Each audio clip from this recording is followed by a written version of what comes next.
Baik, Assalamualaikum warahmatullahi wabarakatuh. Selamat sore dan salam sejahtera bagi kita semua. Selamat datang di acara Ngaso Ngabuburit bersama Fisiologi tahun 2025. Senang sekali rasanya bisa berjumpa kembali dengan Bapak Ibu dan rekan-rekan semua dalam acara Ngaso episode kedua tahun ini. Nah, seperti biasa, agar semakin terasa perjumpaannya, monggo Bapak Ibu, rekan-rekan semua bisa menyalakan kameranya nih. Yang baru saja join di Ngaso, izinkan saya memperkenalkan diri.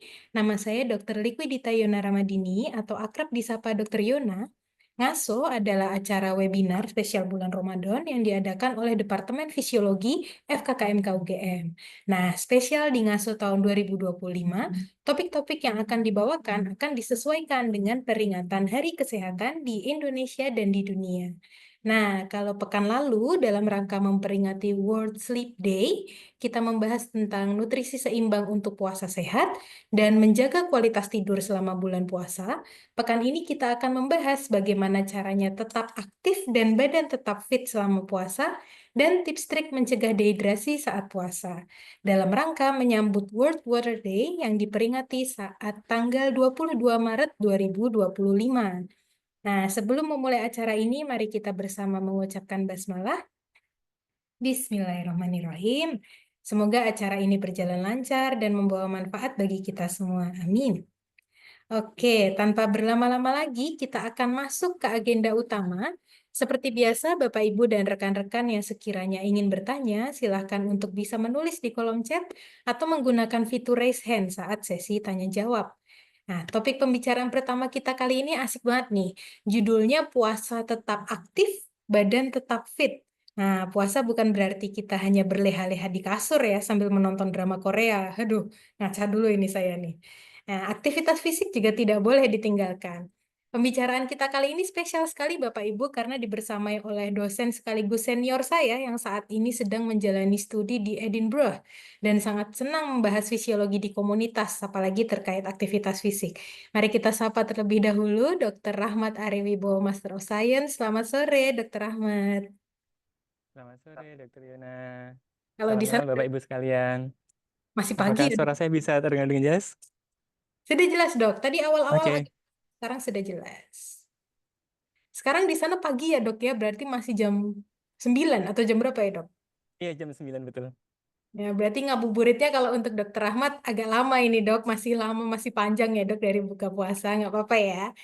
Eh, Aman. Terus ini lagi udah mulai, enggak ding, masih spring sih, jadi nggak oh, terlalu panjang. oke deh, baik. Jadi di sesi kali ini kita akan lebih banyak mengupas frequently asked question nih, Dok, terkait aktivitas fisik selama berpuasa. Jadi di sini panitia telah mengumpulkan beberapa pertanyaan untuk dibahas dengan Dr. Ahmad, tapi Bapak Ibu dan rekan-rekan dipersilakan untuk menambahkan pertanyaan atau mungkin menyampaikan pendapat pribadinya nih terkait topik yang akan dibahas. Mungkin langsung ke pertanyaan pertama ya, Dok ya. Sebenarnya Oke, kenapa sih, Dok? ini kayak Ya, kita ngobrol gimana? ya. Kita lebih baik Oh, ngobrol. boleh, boleh, boleh. Oke, open dulu gitu ya, Mbak Yona ya. Oke. Oke, pertanyaan pertama, Dok. Kenapa sih kok kita tetap harus melakukan aktivitas fisik selama berpuasa? Emang pentingnya apa gitu, Dok? Apakah nggak cukup kita cuma istirahat aja nih? Kan energinya terbatas ya, Dok ya, kalau selama puasa, Dok. Enggak, silakan. Oke, kenapa kita tetap perlu beraktivitas fisik ya, Mbak Yona ya? Iya. Karena kalau jawaban pendeknya adalah karena aktivitas fisik itu banyak banget manfaatnya ya. Terutama kalau untuk jangka panjang, tentunya banyak hal yang bisa kita dapatkan. Kayak misalnya kalau yang paling panjang banget, tentunya kan bisa memperpanjang dan usia dan juga meningkatkan kualitas hidup ya. Sama seperti saat kita dulu melakukan sumpah dokter, kan kita bertugas untuk memperpanjang usia dan juga meningkatkan kualitas hidup manusia. Nah, aktivitas fisik ini salah satu peran pentingnya adalah untuk kedua hal tersebut. Namun kalau misalnya kita berpikir jangka panjang, nggak semua orang tuh sabar untuk mendapatkan manfaat itu.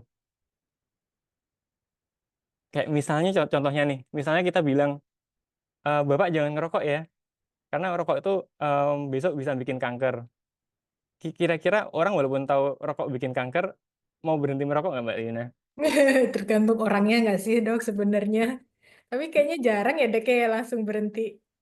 Ya karena kalau misalnya kita berpikiran jangka panjang, kayak misalnya disuruh belajar deh anak-anak, misalnya Mbak Yona punya anak nih, "Ayo Dek, kamu belajar matematika biar besok, masuk, fakultas kedokteran," atau belajar biologi besok masuk fakultas kedokteran.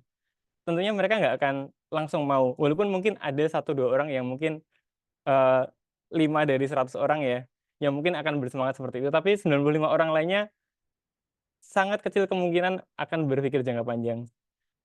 Nah, lalu apa sih yang membuat kita biasanya langsung eee, mau melakukan sesuatu? Misalnya contohnya yang gampang deh, misalnya, anak-anak kecil kalau dikasih permen dia akan mikir panjang atau mikir pendek, Mbak Yuna? Mikir langsung diambil aja pokoknya nggak sih dok? Kira-kira kenapa dia mau? Karena yang langsung kelihatan di depannya. Ada Nah, permen, bener. enak, dimakan deh. Nah, tentunya seperti itu juga. Nah, aktivitas fisik dan juga olahraga ataupun latihan fisik, itu juga sebenarnya banyak sekali manfaat untuk jangka pendeknya, terutama yang bisa kita langsung dapatkan. Misalnya, contohnya misalnya habis beraktivitas fisik atau habis berolahraga atau melakukan latihan fisik, salah satu manfaat jangka pendek yang bisa langsung dapatkan kita adalah, biasanya kita akan merasa kayak fresh, kita lebih bahagia, karena setelah kita melakukan aktivitas fisik atau latihan fisik ataupun olahraga, itu kan kita mendapatkan endorfin ya, yang itu bisa merangsang, menimbulkan rasa senang, rasa puas, rasa fresh. Kemudian, selain rasa senang tersebut mungkin jangka pendek yang lebih agak panjang lagi, jadi menjaga mental health kita. Yang mungkin misalnya tadi habis, Mbak Yona habis pusing, habis, mikirin tesis, atau habis nulis apa ya sekarang ya? Nah itu habis misalnya buat jalan kaki aja bentar, atau mau lari-lari asal nggak lari dari kenyataan ya Mbak Yona. Nah itu biasanya jadi lebih, nggak terlalu apa namanya, jadi lebih senang, nggak terlalu pusing, nggak terlalu, eee, budreg ya kalau orang Jawa bilang. Nah kalau, ada banyak manfaat lain sih yang jangka pendek dan menengah. Kayak misalnya contohnya kalau pas puasa tadi Mbak Yona sampaikan ya, kalau pas puasa itu sering ngantuk. Karena wajar kemarin seperti disampaikan Dokter Jajar di sesi sebelumnya, kalau pas puasa kan memang terjadi perubahan irama tidur kita nih, dan bisa jadi karena kita memang mengejar target lain misalnya, perlu untuk tadarus, perlu untuk, sholat malam, jadinya kita sedikit mengorbankan waktu tidur kita. Jadi secara kuantitas mungkin memang berkurang. Nah, aktivitas fisik, latihan fisik ataupun olahraga ini bisa walaupun kita memang nggak bisa menambah kuantitas tidurnya, tapi paling tidak secara kualitas tidur itu nanti bisa, kita tingkatkan dengan beraktivitas fisik. Jadi contohnya kayak saya ya, kalau saya karena di sini juga, malamnya cukup pendek walaupun nggak sependek pas summer, tidur mungkin sekarang paling cuma sekitar, 5 sampai 6 jam, tapi bangun tidur saya nggak merasa ngantuk dan nanti seharian dari jam berapa ya, satu pagi sampai nanti mungkin sampai jam 8 malam, masih bisa banyak beraktivitas, masih bisa produktif, nggak ngantukan, masih bisa nulis, banyak hal, masih bisa mengerjakan banyak hal. Nah itulah, kenapa aktivitas fisik ini sangat penting sekali karena bisa paling tidak meningkatkan kualitas tidur kita tadi. Mungkin pendeknya begitu Mbak Yona. Oke, terima kasih dok. Tadi dokter Ahmad menyebutkan ada efek jangka pendek dan jangka panjang yang bisa dibilang semuanya menguntungkan ya dok ya tadi yang setelah yang disebutkan semuanya nih dok. Tapi bukankah kalau puasa itu ketersediaan energi kita untuk beraktivitas ini menurun ya dok ya? Maksudnya apakah tidak kemudian menjadi bahaya nih? Atau mungkin yang ingin kita coba diskusikan di sini sebenarnya ada nggak sih dok dampak puasa terhadap metabolisme energi yang tersedia untuk beraktivitas fisik ini, Dok? Nah ini menarik sekali ya, karena memang setiap kita yang kita lakukan itu pasti ada plus minusnya. Memang dengan beraktivitas fisik tentunya akan membutuhkan energi ya Mbak Yuna ya. Aktivitas fisik apapun pasti membutuhkan energi karena yang namanya aktivitas fisik dari definisinya saja, itu adalah semua gerakan yang, menggunakan energi yang kita miliki.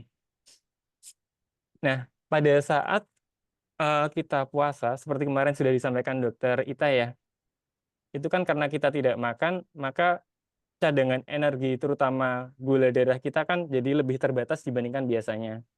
Nah, tapi kita perlu pertimbangkan dulu Mbak Yona. Untuk beraktivitas fisik itu kan kita punya banyak sumber energi ya. Ibarat mobil. Nah, kalau aktivitas fisik itu mobil yang cukup unik karena nggak hanya bergantung pada Pertamax ya. Jadi bisa aja pakai Pertalite, pakai solar, atau pakai kalau misalnya pesawat tuh apa lagi ya? Atau punyanya Shell deh. Itu sangat bisa seperti itu. Mengapa bisa seperti itu? Karena kalau kita perhatikan sumber energi kita, ada beberapa sumber energi ya, baik yang anaerob maupun yang aerob. Yang anaerob pun ada beberapa sumber, semisal ada fosfokreatin, kemudian ada glikogen, kemudian untuk yang anaerob kadang juga bisa menggunakan glukosa. Kemudian yang aerob pun juga ada beberapa macam, bisa pakai glukosa, bisa pakai fat, bisa pakai protein. Walaupun yang protein ini paling kita hindari untuk menggunakannya. Nah, padahal kalau puasa tadi yang paling berpengaruh kan yang paling terdeplesi atau terkurangi kan yang gula darah tadi ya. Nah, padahal eh, tapi sering kita lupakan bahwa cadangan energi yang sangat besar di dalam tubuh kita adalah lemak. Walaupun misalnya lemak saya dikit ya, tapi masalahnya 1 gram lemak itu kan eh, jumlah energi yang bisa dihasilkan kira-kira berapa kali jumlah glukosa Mbak Yuna? Waduh dok, saya kok menanyakan ke saya sudah lupa sepertinya dok. Mungkin bisa kembali dok. Saya juga agak lupa sih, nanti mungkin teman-teman yang dari biokimia yang akan mengkoreksi ya. Kalau tidak salah sih sekitar 2 kali lipat ya. Jadi kalau tidak salah 1 gram lemak itu kan sekitar 9 kalori ya. Sedangkan kalau glukosa 1 gramnya paling cuma sekitar 4 kalori. Eh, saya tidak tahu pastinya tapi sekitar segitu. Jadi intinya sih lemak itu walaupun em, dalam 1 gram lemak itu bisa menghasilkan lebih banyak energi dibandingkan glukosa. Nah, itulah yang akan kita manfaatkan. Jadi sebaiknya kalau misalnya pas puasa, walaupun kita nanti juga akan mengurangi cadangan glukosa kita, tapi kita bisa optimalkan agar pada saat aktivitas fisik, pada saat olahraga ataupun latihan fisik itu bisa menggunakan cadangan energi dari lemak. Sehingga otomatis kalau misalnya teman-teman yang mungkin punya target sekalian untuk mengurangi devisa lemak, itu bisa memanfaatkan aktivitas fisik ini. Oke, berarti memang kalau secara mekanisme metabolisme energinya mungkin sama, tapi karena tadi gulanya kita intake-nya sedikit ya dok ya, sehingga sudah cepat sekali terbakar, akhirnya tubuh membongkar cadangan-cadangan untuk memberikan bahan bakar tadi, termasuk utamanya lemak ya dok ya. Iya, betul, terutama lemak. Oke, oke. Nah Tapi berarti, tergantung ini ya Mbak Yuna, tergantung bagaimana kita beraktivitas fisik, bagaimana hmm, intensitasnya, bagaimana durasinya, bagaimana juga lingkungan sekitarnya. oke. Tadi untuk jumlah cadangan energinya juga berpengaruh ya dok ya. Betul sekali.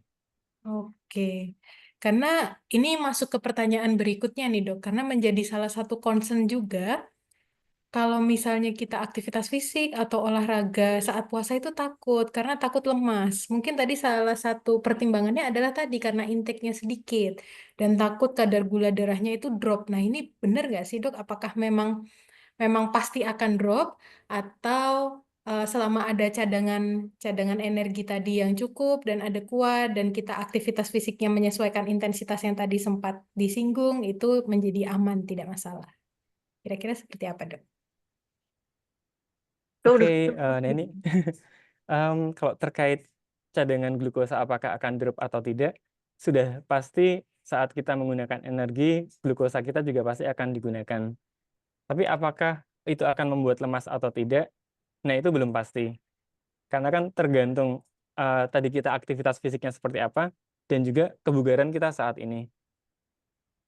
Karena ketika orang tersebut relatif lebih bugar dibandingkan yang lainnya, maka proporsi penggunaan em, fat untuk lemak untuk digunakan sebagai sumber energi dibandingkan glukosa, dia akan bisa lebih banyak menggunakan lemak untuk aktivitas fisik dengan intensitas dan durasi yang sama. Jadi yang pertama kalau misalnya kita tetap beraktivitas fisik, kita kan bisa tetap menjaga kebugaran kita. Nah, dengan begitu kita bisa tetap menjaga efisiensi tubuh kita nih dalam menggunakan lemak dan glukosa tadi. Itu yang pertama. Jadi ketika kita tetap beraktivitas fisik, nggak perlu khawatir karena dengan tetap beraktivitas fisik kita bisa menjaga kebugaran kita tadi. Dengan begitu tubuh bisa lebih efisien, akan lebih banyak menggunakan lemak dibandingkan glukosa. Jadi dibandingkan orang yang jarang berolahraga atau beraktivitas fisik atau jarang melakukan latihan fisik, maka orang yang bugar tadi tentunya pada saat puasa akan lebih punya cadangan energi nih. Karena dia untuk beraktivitas fisik sehari-hari itu akan lebih banyak menggunakan, bukan lebih banyak sih, tapi proporsi lemak dan glukosanya akan lebih banyak lemaknya dibandingkan orang yang tidak bugar. Oke, berarti tetap tergantung status kebugaran ya dok ya. Mungkin bisa lebih detail nih dok, status kebugaran yang dimaksud ini seperti apa sih kebugaran terkait sistem kardiorespirasinya kah atau seperti apa dok? Ya, betul sekali terkait sistem kebugaran kardiorespirasi.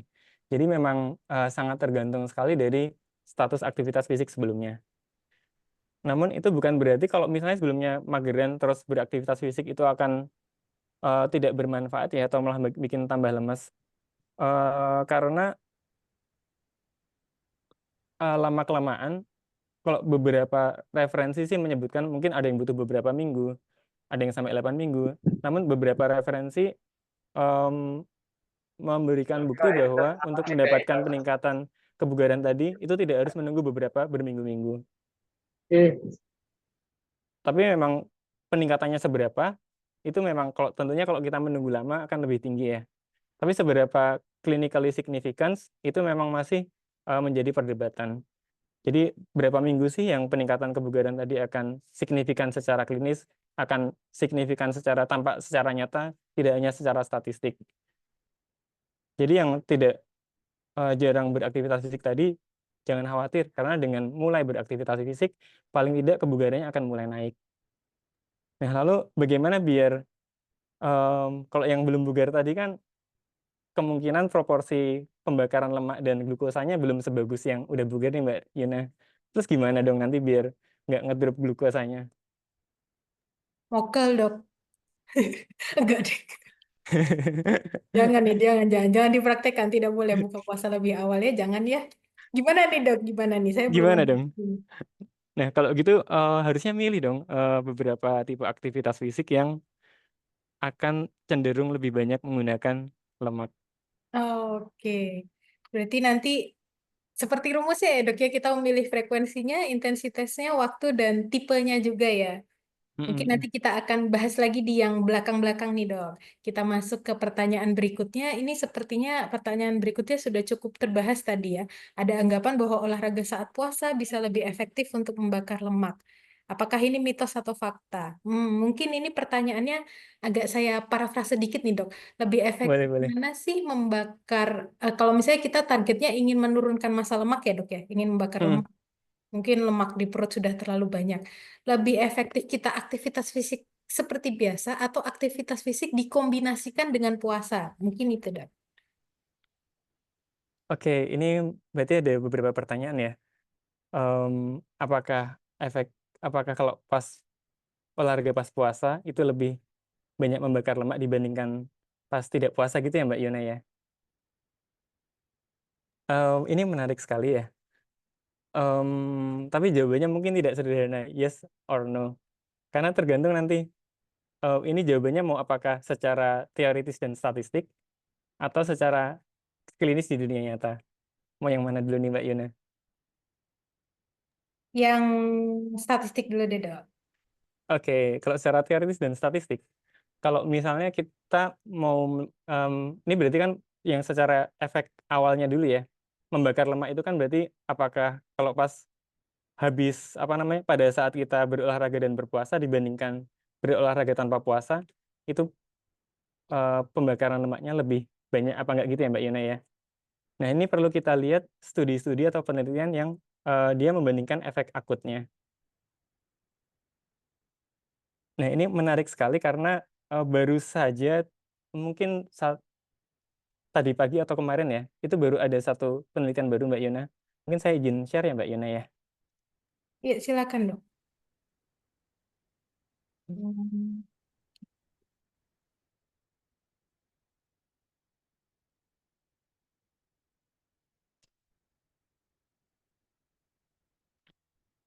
Oke, ini yang tadi pertanyaan Mbak Yuna. Kalau misalnya habis saat berolahraga tadi atau beraktivitas fisik atau latihan fisik pada saat puasa atau enggak. Nah, ini ada systematic review tahun 2016. Sebentar. Ini memang kalau misalnya kita mau melihat berapa lemak yang terbakar, memang benar nih kalau pas puasa em, itu memang lemaknya akan lebih banyak terbakar. Karena memang secara teoritis pada saat berpuasa kan kita memang cadangan glukosanya lebih sedikit ya. Jadi tubuh akan mengoptimalkan pembakaran lemak tadi. Nah, tapi kalau misalnya terkait secara di dunia nyata, secara klinisnya, secara kita human secara utuh, kita tidak hanya bisa melihat dari p-value atau statistiknya tadi.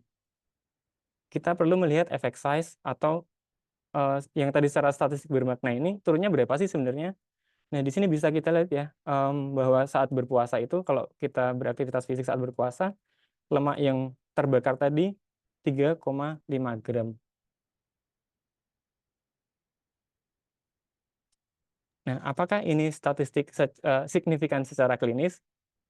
Kalau misalnya 1 gram lemak itu adalah 9 kalori, berarti kira-kira berapa kalori lemak yang terbakar yang berlebih saat kita olahraga dan puasa dibandingkan pada saat tidak puasa, Mbak Yuna?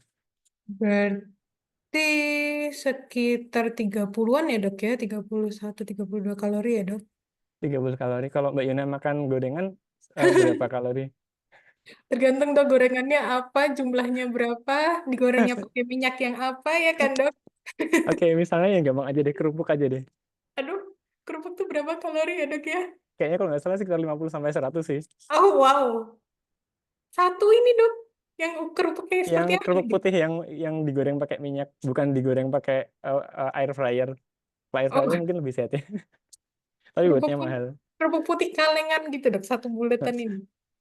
Tapi yang jelas sih kalau 50 kalori itu kalau misalnya dibandingkan dengan diet itu sangat kecil sekali sih. Iya. Jadi eh, jadi di sini adalah em, memang secara teori itu kan membakar lemak lebih banyak, tapi bukan berarti teman-teman harus pas olahraganya pas puasa.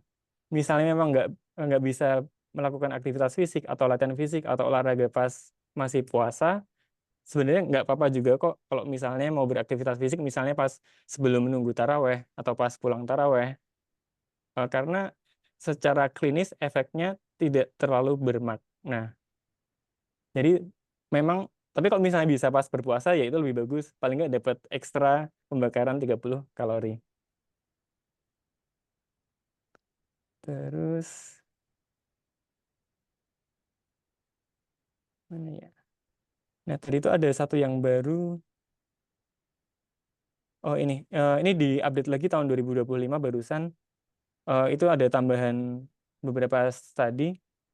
Itu juga lebih detail lagi nih, ngecek dari free fatty acid-nya. Ini kecenderungannya sih efek size-nya setelah semakin banyak studi semakin kecil lagi Mbak Yuna. 0,12 milimol itu kalau nggak salah 0,0 sekian gram kalau tidak salah. Tapi ini memang spesifik yang free fatty acid. Padahal kalau yang fat oxidation itu kan nggak hanya free fatty acid ya, gitu. Tapi pada dasarnya sih, oke, benar memang ini mengurangi lemak lebih efisien. Tapi kalau untuk penerapan di dunia nyata, kalau misalnya bisa ya nggak apa-apa. Tapi efeknya nggak terlalu signifikan secara klinis.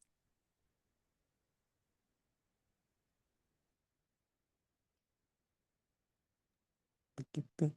Oke, terima kasih Dokter Ahmad. Mungkin sebelum kita melanjutkan, ada dari Bapak Ibu dan rekan-rekan yang ingin bertanya, dipersilakan untuk open mic atau menuliskan pertanyaannya di kolom chat. Oke, kita tunggu sebentar. Oke, kalau belum ada, mungkin kita lanjutkan dulu nih, Dok. Atau mungkin ada dari Bapak Ibu? Oke, belum ada ya. Mungkin kita lanjutkan dulu ya, Dokter Ahmad ya. Sekarang nih ceritanya ya, Dok, saya sudah berniat nih, Dok. Oke, setelah ini saya akan rutin melakukan aktivitas fisik sembari berpuasa. Berarti kan tadi yang perlu dipertimbangkan adalah frekuensinya, intensitasnya, tipe olahraganya, dan waktunya ya, Dok. Waktu di sini termasuk waktu kapan olahraganya dan durasi melakukan olahraganya atau aktivitas fisiknya. Mungkin tadi sempat disinggung sedikit dok, tapi mungkin bisa dijabarkan lagi kira-kira waktu yang terbaik untuk berolahraga selama puasa itu kapan sih dok? Atau jam berapa? Apakah 1 jam sebelum buka? Atau kalau misalnya udah buka? Atau setelah selesai terawih? Atau mungkin kemarin sempat terbahas juga dengan dokter Jajar mengikuti kan tubuh kita ada irama sirkadiannya ya dok ya? Kira-kira yang paling mendukung nih untuk aktivitas fisik di kondisi berpuasa itu waktu-waktu yang seperti apa, Dok? Monggo. Oke, nah ini pertanyaan yang menarik juga Mbak Yona. Ketika kita bertanya, ketika kita pengen mengambil manfaat dari suatu aktivitas fisik, tentunya kita mau optimal itu untuk keluaran apa nih? Hmm. Karena itu sangat menentukan, kayak misalnya kita mau belajar nih, apakah kita belajar mau lulus UN, atau belajar untuk lulus semesteran, atau belajar untuk lebih jangka panjang lagi. Itu kan tentu pendekatannya berbeda. Sama dengan juga aktivitas fisik ini. Kita mau untuk apa nih? Apakah misalnya, oke targetku karena misalnya untuk memperbaiki kualitas tidurnya, atau targetnya untuk misalnya memperbaiki parameter tertentu, atau target yang lebih jangka panjang lagi, misalnya memang untuk membentuk kebiasaan biar kita lebih sehat, itu tentunya nanti akan pendekatannya akan berbeda. Nah, kira-kira mau yang mana dulu nih? Atau jangan-jangan mau misalnya mau beraktivitas fisik dan olahraga karena besok mau ikut lari 10K nih, atau mau lari yang maraton nih, atau half maraton, atau mau yang Hmm. ultra run yang sekarang lagi ngetren. Nah, itu kan tentunya Mm-mm. berbeda-beda. Iya, dok ya tergantung goalnya ya. Tentu berarti Mhm, nanti kalau untuk menurunkan berat badan juga berbeda ya, dok ya. betul sekali. Karena Oke, nanti kita berarti perlu mempertimbangkan tadi efek size tadi. Ini untuk keluaran X tadi apakah signifikan secara klinis atau tidak. Karena nanti kalau misalnya tidak kita tentukan goalnya, mungkin nanti akan banyak perbedaan, apa namanya, perbedaan hasil penelitian ataupun perbedaan cara memandangnya, begitu. oke, mungkin karena ini judulnya tetap fit ya, dok ya. Berarti Mhm. tujuannya lebih ke semacam maintenance dari fitness levelnya nih, dok. Maintenance dari fitness status yang sudah ada. Kalau seperti itu bagaimana, Dokter Ahmad? Oke, kalau misalnya tujuannya untuk sehat kan berarti untuk jangka panjang ya Mbak Yuna ya. Nah, kalau untuk jangka panjang, kalau misalnya kita lihat dari efek size-nya nih, itu pada dasarnya sih ketika kita udah bisa mencapai rekomendasi WHO saat ini, yaitu 150 menit per minggu, itu yang aktivitas fisik aerobik intensitas sedang, atau kalau misalnya mau intensitas tinggi yang 75 menit, dan juga kita melakukan aktivitas penguatan otot 2 kali minimal seminggu, dan juga kita meminimalisir perilaku sedenter, kayak misalnya sekarang saya kadang kala nanti duduk, kadang kala berdiri, itu untuk mengurangi perilaku sedenter, itu sudah sangat cukup untuk menjaga kesehatan kita. Tapi kalau kita mau performa tentunya berbeda. Ada systematic review tahun sekitar 1998 kalau tidak salah, yang itu mengubah mengevolusi guideline tahun 95 ke 2010, 2010 ya. Itu membandingkan nih efek size antara kebugaran seseorang yang cukup dibandingkan yang high performance athlete, dibandingkan luaran mortalitasnya, baik mortalitas secara umum, mortalitas kesehatan jantung, mortalitas kanker. Itu ternyata kalau secara klinis, kenaikan dari yang good ke very good tadi tidak signifikan secara klinis terkait luaran kesehatan.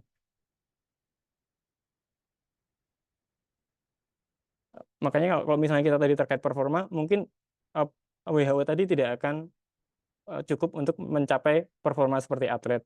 Tapi, nah ini kabar baik buat teman-teman nih dan juga Bapak Ibu yang mungkin, aduh kalau harus sporty, saya nggak bisa dong. Misalnya saya harus bisa ultra run, itu tentu nggak bisa. Nah, kalau kalaupun tidak bisa menjadi atlet, dengan kebugaran yang cukup dan baik pun itu sudah sangat bagus dan mungkin secara mortalitas dan juga kualitas hidupnya bisa sama seperti atlet.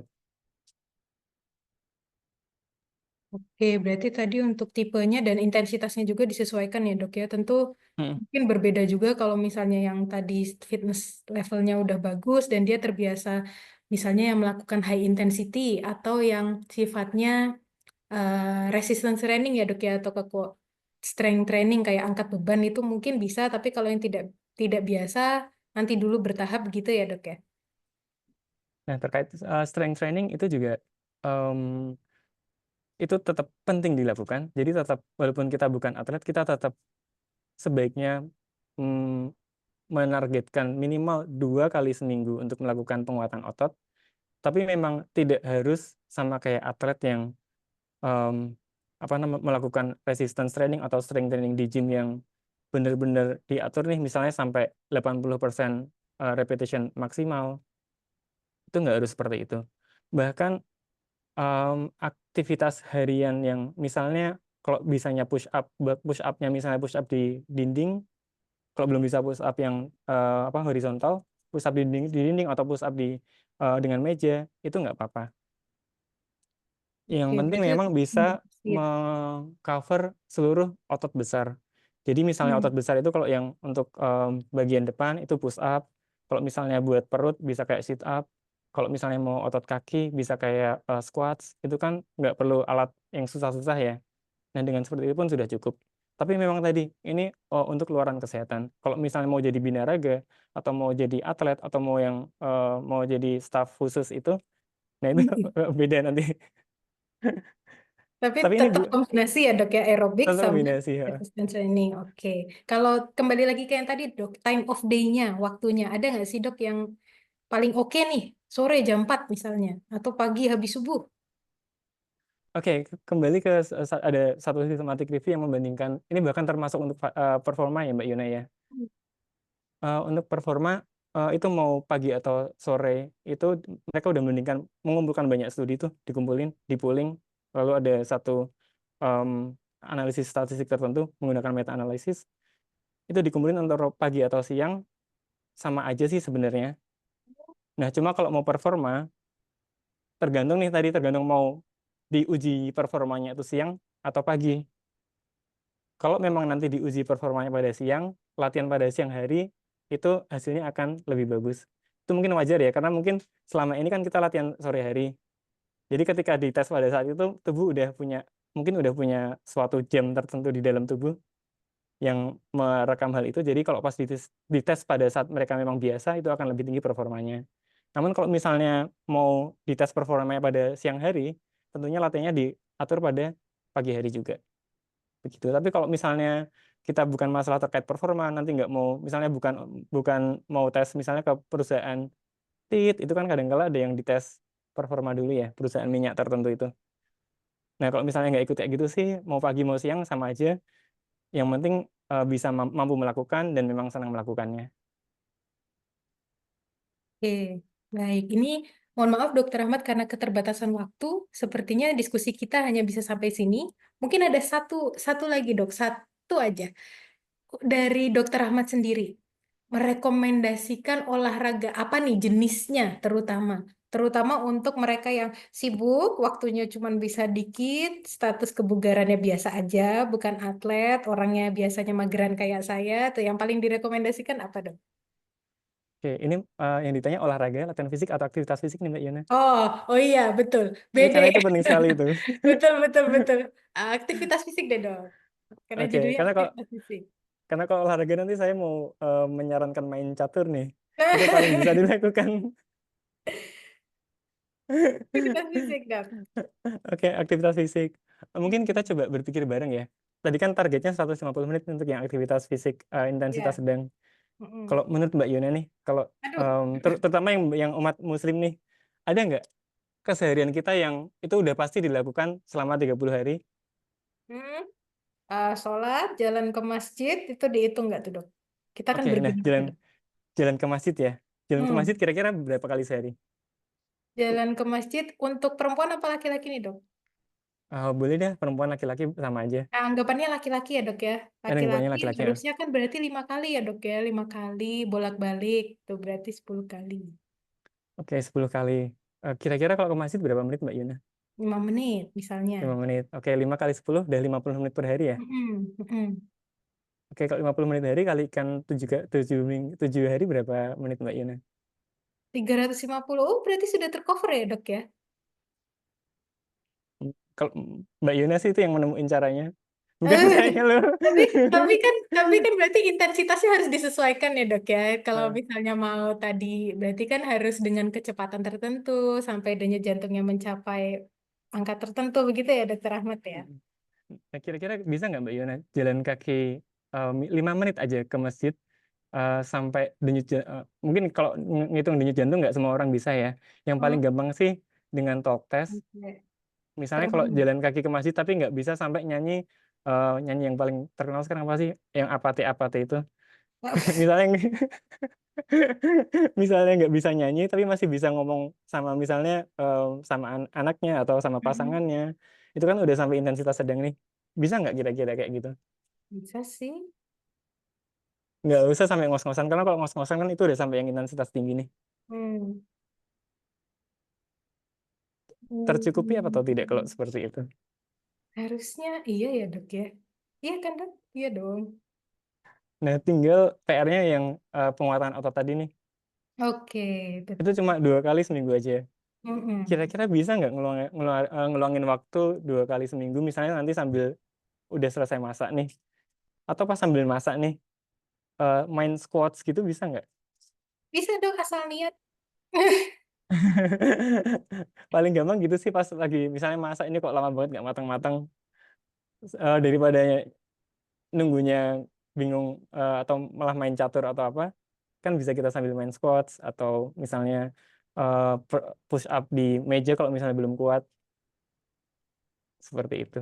Udah Nah, mencukupi atau belum kira-kira Mbak Yuna? sudah dok, sudah ada bayangan.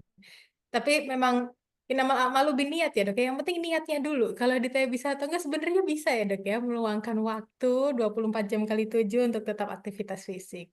Gitu ya dokter Ahmad ya. Mm-mm. Oke, mohon maaf dokter karena keterbatasan waktu sepertinya sudah kami cukupkan sampai di sini. Kalau lanjut Oke, sampai buka. Terima kasih sekali dokter sampai jumpa Mbak Ahmad. Yuna, teman-teman, Iya, Bapak Ibu sekalian. terima kasih sekali dokter atas sharingnya. Oke, Bapak Ibu, kita akan masuk ke sesi kedua. Kembali kami ingatkan kepada Bapak Ibu dan rekan-rekan yang sekiranya ingin bertanya, nanti silahkan untuk bisa langsung menulis di kolom chat atau menggunakan fitur raise hand saat sesi tanya jawab. Dan jangan lupa untuk mengisi link presensi yang telah disediakan oleh panitia di kolom chat. Nah, topik pembicaraan kedua kita kali ini adalah topik utama nih, karena kita memperingati World Water Day, tanggal 22 Maret 2025. Topik kita ini berjudul Cegah Dehidrasi Saat Puasa. Nah, ini keluhan yang paling sering ditemui selama puasa.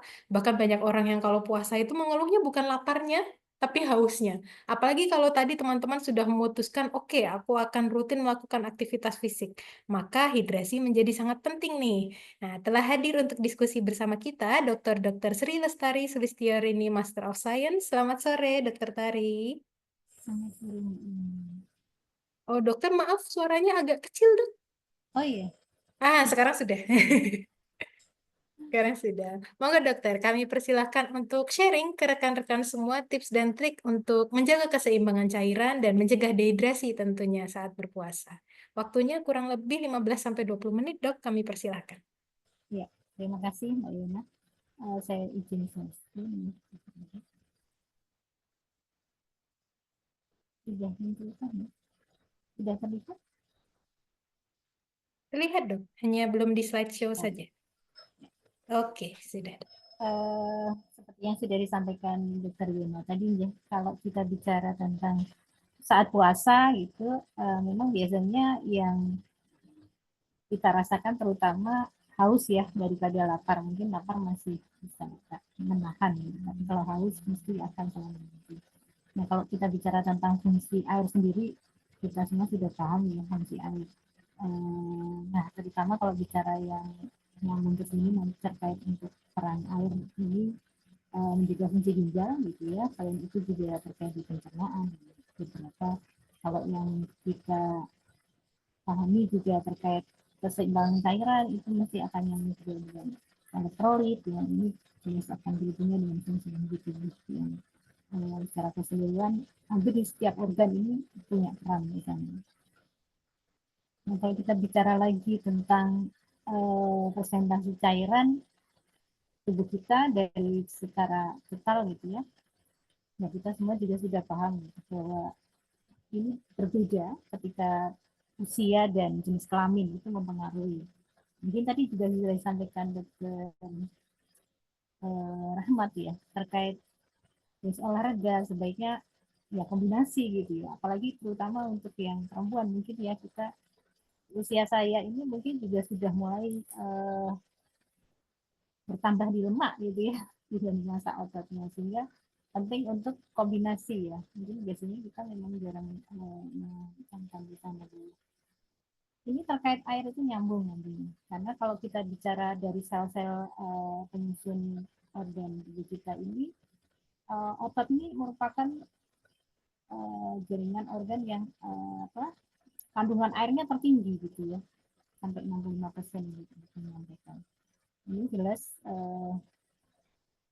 penting ya ketika komposisi cara tubuh kita sendiri untuk kandungan air ini misalkan tetap tinggi tadi ya, sehingga ya sebenarnya kalau kita bikin olahraga seperti tadi ya mestinya masa lemaknya akan bergeser gitu ya, dari otot yang akan lebih banyak gitu. Sehingga laki-laki memang secara normal presentasi airnya lebih tinggi ya. Ya pada usia yang lanjut ini juga akan berkurang karena masa ototnya yang berkurang. Dan ini juga biasanya menjadi faktor resiko nih rentan untuk dehidrasi juga salah satu tadi yang nah kalau bicara dehidrasi ini kan biasanya terkait sebenarnya kebutuhan kita berapa, ini selalu menjadi perbincangan karena berbeda ya, tiap mungkin tergantung lokasi tempat tinggal gitu ya. Laki-laki dan perempuan jadi sudah berbeda, usia juga berbeda, jadi ini beberapa yang referensi kita dengan di ini dari Eropa ya. Kalau di sana kurang lebih 2,5 liter untuk yang laki-laki dewasa dan wanitanya sekitar 2 liter. Biasanya memang anjuran sekitar 2 sampai 2,5 liter ya. Kalau secara umum biasanya kita menyampaikan kebutuhan sekitar kurang lebih 8 gelas air.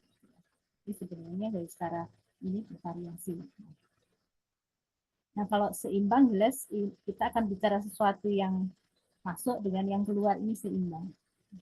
Biasanya kita akan menyampaikan untuk asupan itu sebenarnya tidak hanya dari minuman, itu yang perlu diperhatikan ya, bahwa dari makanan ini juga punya kontribusi, sehingga pemilihan mungkin kemarin di minggu lalu Dr. Andrianita sudah menyampaikan sebaiknya untuk makanan nutrisi ini seperti apa yang baik ya, terutama selama puasa, karena ini punya kontribusi untuk mendapatkan air, apalagi yang sifatnya nanti juga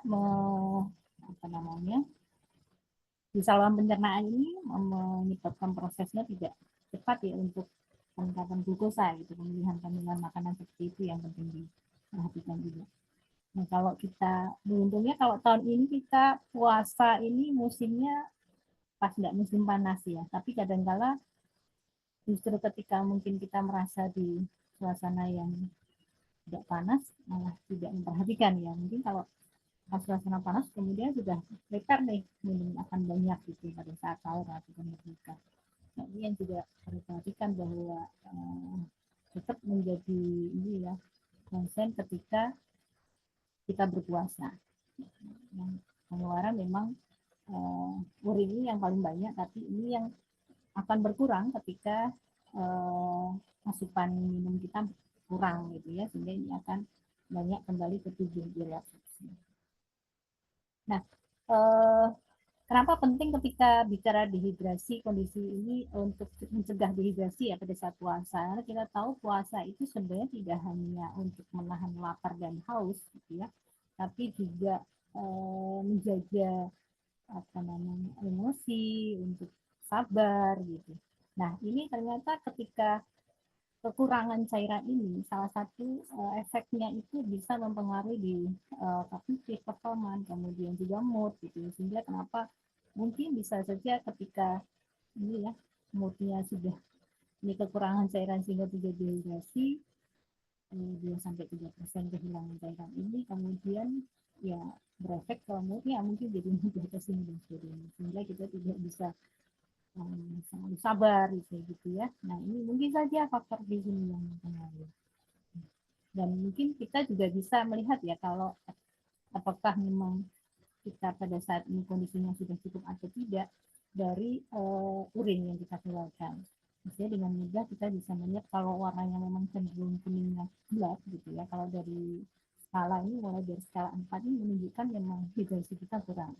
Sebaiknya sih di antara skala 1 sampai 3 gitu ya. Artinya ini warnanya cenderung bening gitu ya. Kalau kuning gitu gelap ini sudah menunjukkan kekurangan. Nah, kalau kita bicara keseimbangan cairan, mesti akan menyinggung tentang hormon ADH. Nah, ADH ini kan diproduksinya di hipotalamus, sekresinya lewat hipofisis superior. Kenapa kita mesti bicara ADH? Karena ADH inilah yang nanti menyebabkan di bagian tubulis di ginjal, bagian akhir ya, di tubulis distal collectus ini akan muncul kanal air yang bisa dilewati untuk proses reabsorpsinya. Sehingga ketika tidak ada hormon ADH ini, tidak terjadi penambahan reabsorpsi air. Dan secara normal sebenarnya setiap saat hormon ADH ini selalu ada disekresikan, tapi minimal sekali. Ini akan meningkat sekresinya ketika kondisi tubuh kita kekurangan cairan, gitu ya, ketika ada penurunan blood volume, kemudian osmolaritas cairan plasma kita meningkat. Nah ini akan memicu untuk sekresi hormon ADH.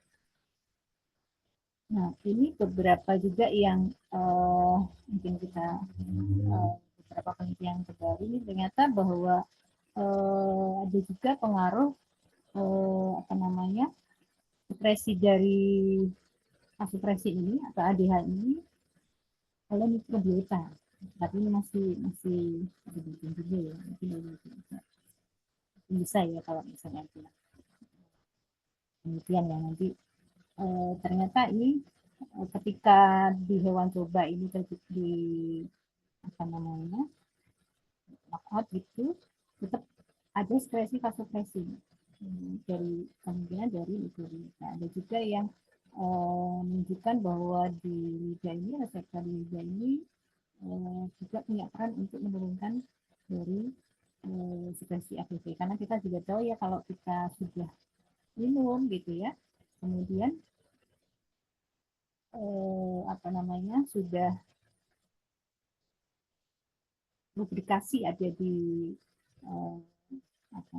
di saluran pencernaan, ini sudah langsung memicu untuk menurunkan sekresi, menghambat sekresi dari vasopressin, karena seharusnya juga sudah hilang gitu ya, jadi sudah mulai berkurang.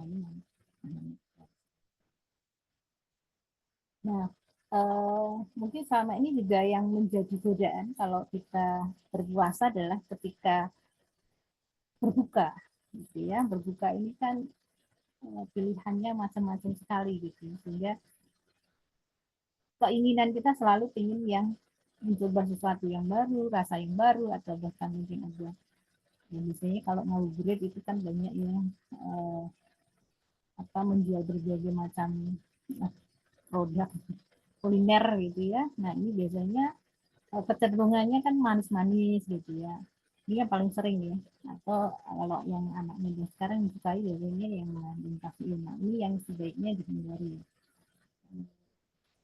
Karena kenapa kalau kita bicara di sini ya kandungan kafein dari ini cukup tinggi ya, teh juga mengandung kafein. Kemudian kalau yang lain ini tadi terkait osmolaritasnya, karena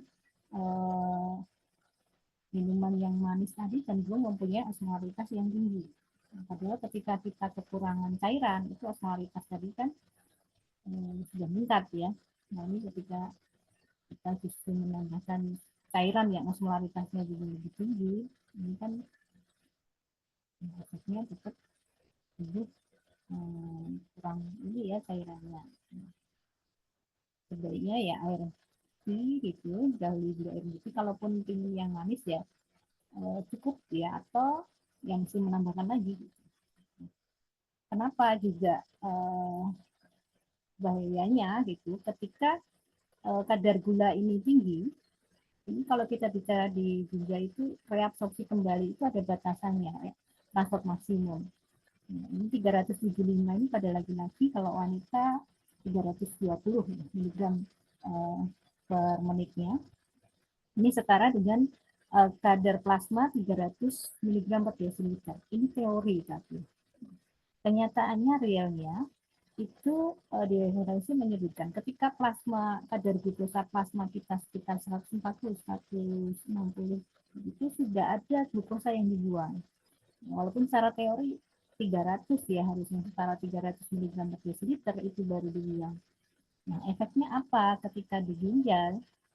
Ini di tubulus, filtrat ini ketika sudah melewati tubulus proksimal, karena ada sisa dari glukosa tadi, nah ini menyebabkan osmosis diuresis osmosis ya. Jadi menarik air ini tetap tertinggal di dalam filtrat. Jadi seharusnya kan reabsorpsi air bisa terjadi ya setelah di proksimal itu ada mekanisme counter current. Jadi ketika mekanisme ini usaha untuk menarik air ini jadi terhambat ketika di dalam tubus ini masih ada glukosa tadi. Nah, ini yang bisa terjadi sehingga terjadi diuresis. Padahal tubuh sebenarnya kan kekurangan cairan ya. Karena kita mengambil cairan yang manis-manis tadi, kemudian langsung tinggi kan, bisanya kan memang glukosanya langsung segera cepat masuk ya, sehingga dia dalam waktu cepat ya dalam plasma kadarnya bisa jadi mungkin 160 ini sudah dan terdapat di sini di menarik air sehingga terjadi diuresis. Padahal tubuh kekurangan cairan. Sehingga mungkin kita akan selalu merasa haus gitu ya. Nah, ini yang terjadi. Kalau kafein sama ya, kafein ini efeknya nanti ke menghambat dari hormon ADH sendiri. Jadi ketika kita tadi ada hormon ADH yang disekresikan karena untuk meningkatkan reaksi air, tapi kemudian karena kita meminum yang kandungan kafein, nah ini menghambat reaksinya tadi. Padahal tubuh kita membutuhkan kekurangan tadi untuk ditutupi dengan menambah reaksi ya. Nah, ini juga yang bisa menambah lagi kondisi kita kurang. Nah, yang perlu diperhatikan juga terhadap kita sendiri ya, beberapa mungkin punya faktor risiko ya, usia lansia tadi sensitivitas rasa haus berkurang sehingga mungkin biasanya ketika berbuka ya minumnya tidak banyak gitu. Kemudian tetap kita yang mengubah di siang ini akan cenderung dibagi di waktu berbuka dari mulai buka setelah tarawih sebelum tidur dan sampai sahur gitu yang minumnya harus diusahakan 8 gelas. Juga anak-anak dan tadi ya untuk yang beraktivitas tinggi ini juga mesti memperhatikan. Jadi mungkin yang perlu diperhatikan seperti tadi yang saya sampaikan Dr. Yono Dr. Ahmad ya. Jadi kapan kita waktu untuk melakukan aktivitas fisik supaya jadi ya ketika ini kehilangan cairan segera cepat bisa digantikan ya, atau bisa ini ya setelah kita minum dulu kemudian baru aktivitas fisiknya dan intensitasnya bagaimana. Dan ini juga ada penelitian dari ini juga masih sekitar 2020 kalau misalnya. Ini efek hidrasi terhadap fungsi ginjal ini pada bulan Ramadan. Ternyata ketika diberikan hidrasi pada kelompok perlakuan dengan 2 liter, ini nilai kreatininnya relatif stabil. Demikian juga untuk GFR-nya. Jadi antara pre dan postnya ini kalau tidak salah sama waktunya, jadi Ramadannya 4 minggu, postnya juga 4 minggu, trennya 4 minggu. Ini berefek GFR dan kreatinnya tidak banyak juga. Ini berbeda dengan yang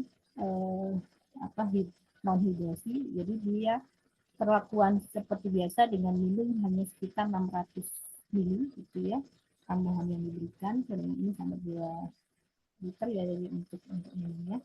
Dan yang non hidrasi ini ternyata ya, kreatinnya naik dan GFR-nya turun. Ini yang menarik ketika hidrasi ini tetap diberikan di overnight. Nah, ini sepertinya kita semua sudah pahami ya untuk biasanya memudahkannya ya. formula 422 ya.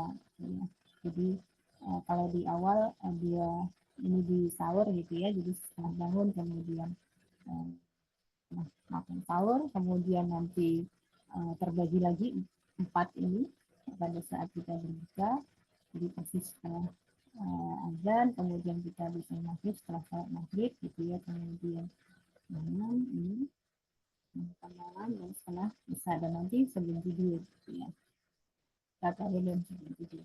Jadi tetap terjaga dia itu. Jadi ini tadi ya untuk menjaga fungsi ginjal lebih baik dan hidrasi kita, dan juga menjaga tadi ya untuk, karena semata-mata kalau puasa tidak hanya semata-mata untuk menjaga rasa haus, menahan rasa haus dan lapar, tapi juga bagaimana kita selalu menjaga juga emosi, sabar.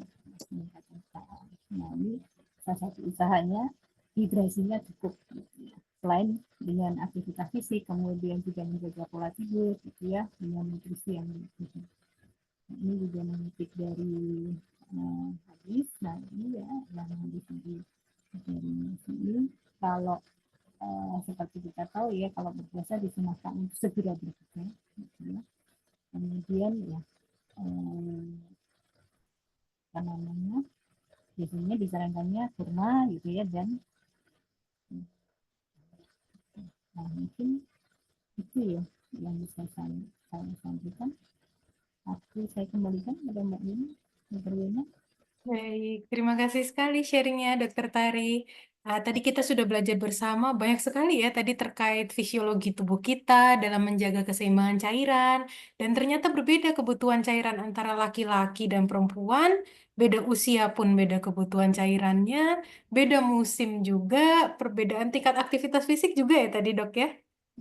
Dan tadi Dokter Tari juga menyampaikan tips triknya nih untuk menjaga keseimbangan cairan, termasuk pemilihan makanan dan minumannya. Dan tadi ada di terakhir 8 gelas setiap hari minimal sekali. Oke, monggo Bapak Ibu bila ada yang ingin didiskusikan, dipersilakan untuk raise hand atau menuliskan pertanyaannya di kolom chat. Sambil menunggu nih dok, mungkin saya sudah ada satu pertanyaan dok ya. Saya sebenarnya penasaran sekali.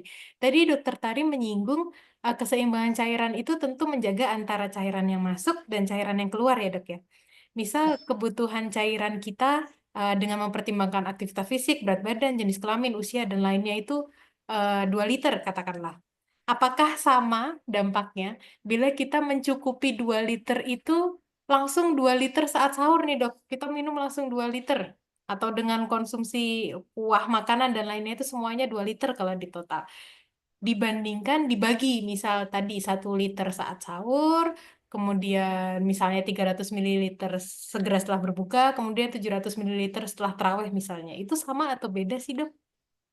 Ya, ya. Kalau efek ininya ya, ketika langsung minum dalam jumlah banyak, balik lagi ke tadi ya, ketika bicara kontrol untuk apa namanya keseimbangan cairan, itu oleh hormon ADH ini perubahan ada osmoreseptor tadi yang dia dipengaruhi oleh perubahan volume dan perubahan osmolaritas. Gitu. Nah, ketika apa namanya pemberian minum dalam jumlah yang besar tadi, itu kan akan mengubah osmolaritas. Jadi kalau dia 1 liter saja, sebenarnya 1 liter saja dengan minum cepat gitu ya, itu kan sudah mengubah osmolaritas menjadi turun ya, lebih dari 2% gitu. Pada saya kan 2% ya kalau bicara osmolaritas. Dan belum lagi volume. Kalau kita bicara volume ini segera masuk, dan ini akan masuk ke plasma.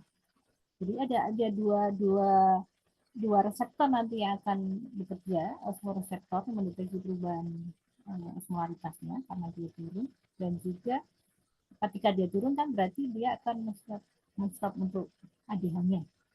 Kemudian yang satunya ketika tadi peningkatan asupan air dan segera masuk ke dalam plasma, ini kan akan dideteksi oleh volume reseptor yang ada di atrium. Nah, kalau di atrium nanti dia akan sekresi ANP, atrial natriuretic peptide. Ini terjadinya berlawanan dengan hormon ADH. Sehingga justru terjadi diuresis cepat. Jadi jadi mungkin memang sebaiknya bertahap tadi ya, terbagi. Sehingga pengeluarannya ini tidak segera dikeluarkan, jadi ada waktunya. Karena tidak menstimulasi osmoreseptor dan volume reseptor.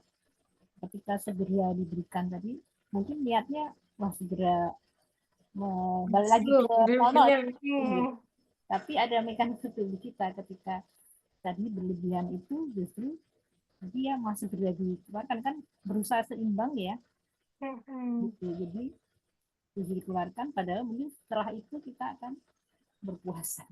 Misalnya itu di waktu sahur. Ini sudah, misalnya ya waktu sahur sudah mepet, nggak sempet, yang penting minum aja, misalnya. Langsung gitu. Itu mungkin justru memicu diuresis efeknya. Apalagi itu ya sudah di atas hati.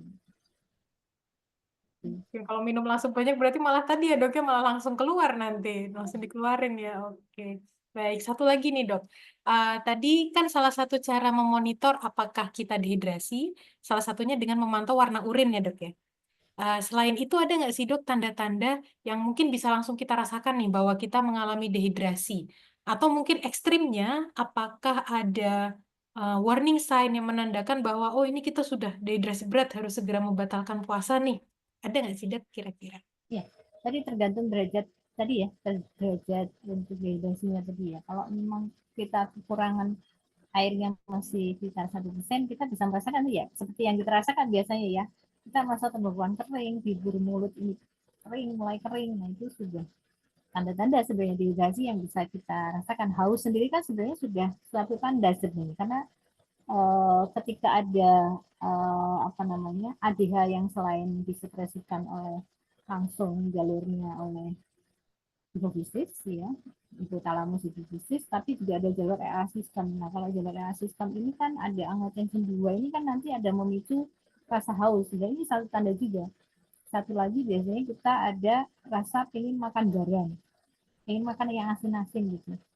Beda mungkin dengan kalau ibu hamil itu ada juga mungkin sesuatu ya, tapi kalau orang normal mungkin ketika kenapa pengen satu makan yang asin-asin ditambah rasa haus yang kuat, nah ini sudah satu tanda yang oh ini sudah ada apa namanya tadi kekurangan cairan, karena osmoreseptor yang di ginjal ada juga nanti yang efeknya seperti ini, jadi ada yang dua yang kemudian kita asisten seperti itu. Ini yang tanda-tanda yang masih ini ya, jadi kalau yang sudah lanjut lagi ya seperti tanda-tanda dehidrasi yang kita tahu ya, sudah ada apa namanya minyak cepat gitu ya, kemudian tekanan darahnya isinya kan akan turun, itu sudah langsung. Oke, tapi memang rasa haus itu sendiri udah sinyal ya dok ya sebenarnya ya. Tapi memang harus kita tahan. Nah caranya biar tidak terlalu haus saat puasa seperti yang tadi sudah disampaikan oleh dokter Tari. Oke, mungkin dari Bapak Ibu ada pertanyaan lagi? Baik, apabila tidak ada pertanyaan lagi, maka karena keterbatasan waktu, sesi kali ini mungkin kami sudahi. Sekali lagi kami ucapkan terima kasih kepada Dokter Tari yang telah berkenan berbagi ilmunya. Terima kasih banyak, Dokter. Iya, dan terima kasih pula kami ucapkan kepada Bapak Ibu dan rekan-rekan yang telah berkenan ngaso bersama kami. Jangan lupa pekan depan kita masih akan ngaso bersama Bapak Ibu. Ngaso edisi 3 insya Allah akan dilangsungkan minggu depan. Kalau minggu depan ini di hari Kamis Bapak Ibu ya, dari Kamis tanggal 27 Maret 2025 insya Allah dimulai pukul 4 sore. Jangan lupa follow Instagram @fisiologiugm untuk mendapatkan informasi seputar ngaso dan agenda-agenda lain dari Departemen Fisiologi. Saya selaku MC dan moderator mewakili segenap panitia memohon maaf apabila terdapat kekurangan dalam terselenggaranya acara ini. Semoga acara ini bisa membawa manfaat bagi kita semua. Kami pamit undur diri. Wassalamualaikum warahmatullahi wabarakatuh. Terima kasih.